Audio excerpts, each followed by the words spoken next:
Mental health as a journey became personal for me, I think way back in 2014 almost, when my sister Deepika experienced mental illness in the form of anxiety and depression. For me personally, I was not aware enough about the signs, the symptoms to be able to understand what she was really going through. The fact that we didn't live in the same city also didn't help. And so I was really caught unaware and off guard. I felt like I knew enough about the topic, but unfortunately I didn't. I think we were fortunate as a family to be able to access mental health care, to be able to afford mental health care, but unfortunately not everyone has that access and availability. And so her journey really taught me that firstly I didn't know enough about the topic, and so I needed to read up a lot more and understand more to be able to care for and support in a way that was needed or required. Secondly, that is when my own mental health journey started. I started taking care of myself better. Being an athlete, I was always taking care of my physical health, to a certain extent, but not so much focusing on the mental health side of things. And so that's really where my journey with mental health began.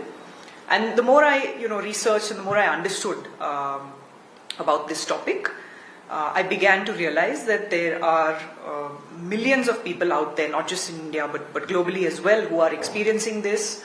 And most of them, not all, but most of them are surrounded by caregivers who have maybe a similar experience to mine or don't know enough. And so I wanted to be able to help and support other caregivers as well as persons with mental illness who are going through this. Great. So looking back and looking forward, for years mental health in India was surrounded by silence and stigma. Do you think that has really changed, or are we just talking about mental health and mental illness quite superficially today? No, it's definitely changed. There's no doubt about it. We know that as we've been running this foundation for over the past decade now, anecdotally, almost on a daily basis, we hear about how the mental health landscape in India has changed as a result of various factors, not just about the work that is being done by Live, Love, Laugh. But I think the awareness and stigma reduction work that we've focused on, has made an impact. So we know anecdotally that there is a change. However, we also know through various forms of studies, for example, Live, Love, Laugh's own study called How India Perceives Mental Health, and the change that we see from the 2018 study to the subsequent study shows a significant improvement in understanding and awareness of mental health in help-seeking behavior, which basically means that individuals are more open to seeking mental health care and support for themselves. They're also more open to being, friends with a person with mental illness, which was not the case back in 2018. And so the awareness, especially around common mental disorders, primarily stress, anxiety, and depression, has definitely increased. Like I said, for various factors, but through our own experiences and through studies like this, we are seeing that there is a greater awareness of mental health, and stigma is also reduced considerably. But having said that, I think we still have a very, very long way to go, and the journey has really just about begun. Great. Yeah, and you're right. I think there's a long way to go. Even today, many people hesitate to seek therapy or ask for help. What do you think holds them back the most? Is it fear, the fact that they're not able to afford care, or simply not knowing where to start? Why is asking for help still so difficult for people? I think the first thing that we need to understand is that, there is no one answer. It's a combination of all of the things that have been mentioned plus more. But I think the most obvious one would be still very high levels of stigma. While we have made that progress, like I said earlier, we still have a long way to go when it comes to stigma. What we are seeing is that the younger generations are more understanding and have more awareness of mental health, and are also able to break through that stigma and seek help and support. That's through our sort of work and engagement with younger target groups. Having said that, stigma is still very high, whether that is self-stigma, could be family or stigma that you face at the workplace, as well as societal stigma. So those are really important factors. Affordability, of course, is another very, very important factor that deters people from seeking mental health care, not just in rural areas, but in urban areas as well. So mental health care needs to definitely become more affordable.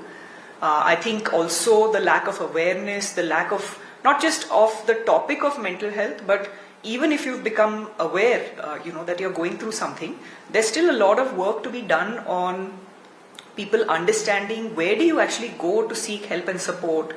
Who are the right kind of people, who are the credible people out there that you can get that help and support from. For example, what is the difference between a counselor and a psychiatrist? There's a lot of hesitation in actually taking medication, for example, if it is prescribed or if it is needed in certain cases. So there are a lot of, I would say, segments within stigma that still need a lot of work. And so a combination of these factors really play a role. Outside of this, it's important to understand that mental health or mental illness is all encompassing from a socio-economic, cultural perspective, and more so in India, given how diverse everything is. So therefore, contextualizing awareness or stigma related campaigns to the Indian cultural context becomes really important. Got it. Now, moving to workplaces, if you could change one thing about the way mental health is handled or perceived in Indian workplaces, what would that be?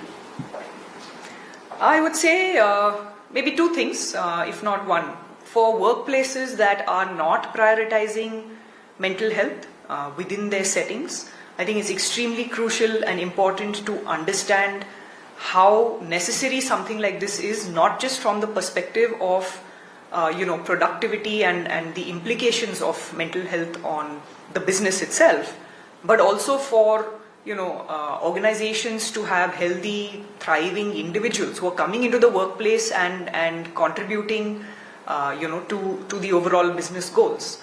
So I think that would be my message to companies that are, or workplaces that are not prioritizing it. And separately, for companies that are looking at this and doing certain interventions, from our experience, what we've identified is that a lot of these are one-off, let's say, activities that are more sort of check in the box. And so just like anything else, it's really, really important to ensure consistent efforts over a period of time with a very clear plan and outcome in place. So very similar to how you would plan, let's say, financial budgets at the beginning of the year or any other important activity. It's important to have a plan in place for this as well. And more importantly, customize it for the needs and requirements of your organization, which may be very different from, let's say, another organization that may be operating in a similar vertical or a similar employee size. So I think understanding this will take time for senior leadership, for founders or CEOs, and then most importantly, getting their buy-in to a topic like this becomes extremely critical. So I would say that would be my message for workplaces. Got it. When your sister Deepika Padukone has been vocal about her journey with mental health, when she first shared her experiences with you and your family, was there a difficulty in accepting it, and how did you all perceive what was being said to you or told to you? So I think overall the acceptance of mental illness as an illness was the same as we would accept anything else. Like I mentioned earlier, I think the aspect of understanding it was, at least from my end, was a little bit lower than I would have liked. And so it required, a lot more understanding of the topic, reading up about it. But as an illness, we were, extremely supportive and tried to do, whatever we could to support it. Like I mentioned earlier, we were also very fortunate to have access to the right kind of mental health professionals who immediately stepped in who were able to give a diagnosis and also have a very clear plan in place in terms of treatment options, and so that in a lot of cases of course provides a certain sense of relief in itself. So obviously we're very grateful to the professionals, but also to have that access. So that's sort of the journey that we followed. Yeah. She also talks about work-life balance, while some people say it is a Western concept. As someone involved in mental health, what is your take on work-life balance? I think it's important to understand, which are the fields that actually allow this or can, implement some of these things. While it is being called a Western concept, we also have to understand that there are certain, practices that are happening in the West that can be emulated. If there are some good things that we can learn from the West, absolutely, and why not? Maybe the reason it's being called a Western concept is because it hasn't been implemented very well across certain sectors, especially in India. And so I think it's important to understand, workplaces to at least make it very clear, given the current stage that we are at, that these are the expectations from the people that are working in that environment, and then for them to be very understanding of what they're getting into, for one, and if there are opportunities and avenues to ensure that this work-life balance can be maintained, then I think it's extremely important, obviously from an overall health perspective, which includes physical health as well as mental health. And I think the most important thing to understand is that if you don't have individuals, and irrespective of the sector, if you don't have healthy individuals, they're not going to be contributing their best to the workplace. So I think that's one way of sort of positioning it and looking at it. That's the way I would look at it as well. Yeah. Now coming to the journey of the Live Foundation itself over the last 10 years, how has the journey of the foundation shaped your own understanding of mental health? I think my journey with mental health started, like I said, with a personal experience as being a caregiver, and thereafter just having the ability to interact with various, not only experts, but various kinds of people through the organization, interact with people who are experiencing mental health, interact with other caregivers like myself, has enhanced my understanding of the topic. Outside of that, I'm a keen sort of learner in understanding the human mind a little bit better, and while I'm not a mental health professional, I try and do various kinds of courses to understand this space and this topic better, whether it helps me in my work or outside of workplace. So I'd say that's really where my journey began. I've always been very curious and want to understand, what this human mind is all about and how it works and functions. So I think the foundation has really given me the best opportunity to be able to, understand that a little bit better, as well as enhance my own, understanding of mental health as a topic. Therapy is often considered expensive and inaccessible for a large section of society. How can we make mental health care more affordable and accessible so that financial constraints do not prevent people from seeking help? I think the first thing for the general public to understand is that there are opportunities and organizations that are providing low-cost mental health care support as well as free mental health care support. Some examples of this are helpline numbers. We list about 20 of those helpline numbers on our website. All of those are pretty much free to call in to get the right kind of help and support. I think the most recent initiative during COVID from the government mental health care helpline, which is called Telemanas, is a fantastic initiative that provides mental health care support pretty much across the country, and that can be accessed free of cost. Outside of that, there are other helplines listed as well. There are also individual practitioners and organizations that provide this kind of support. So the most important thing is to understand who are these organizations, where can you actually reach out for help and support in cases where affordability is a challenge. On the supply side of things, I think it's also important for the mental health care sector to realize that affordability is becoming a challenge, and so to address it in various ways and forms. Got it. Actor Amir Khan's daughter, Ira Khan, has also been very vocal about mental health. Have you met her and discussed these issues? Yes, Ira recently featured on a podcast of ours. It's called Live, Love, Laugh Unplugged, and therefore I had an opportunity to meet her, interact with her. She's also doing some great work in mental health as a result of her own personal experience with the cause.